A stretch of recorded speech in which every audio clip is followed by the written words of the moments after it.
umaga sa inyong lahat. Andito ako para mag-comment lang sa lahat ng mga sinasabi ka Tatay Digong. Ito pong masasabi ko. Hindi ko lang kinukontent si Tatay Digong. Parang naaasar lang ako sa lahat ng mga sinasabi dahil si Tatay Digong, pag sinasabing anti-drug campaign,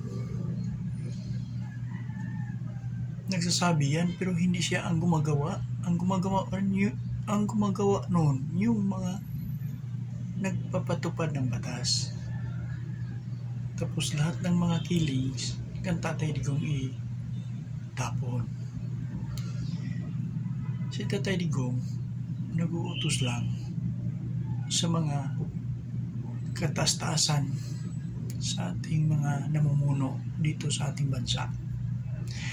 Kaso lang,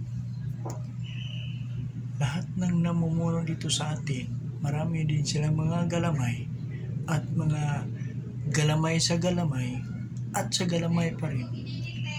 At sila yung nagpapatakbo sa mga drugs na yun. At lahat ng inuutusan ni Tatay Digong, sila yung unang gumagawa. Hindi pa nag-utos si Tatay Digong, sila gumagawa na kaagad. Pinapatay nila yung mga pinakamaliit para hindi sila mabulabo. Ngayon si Tatay Digong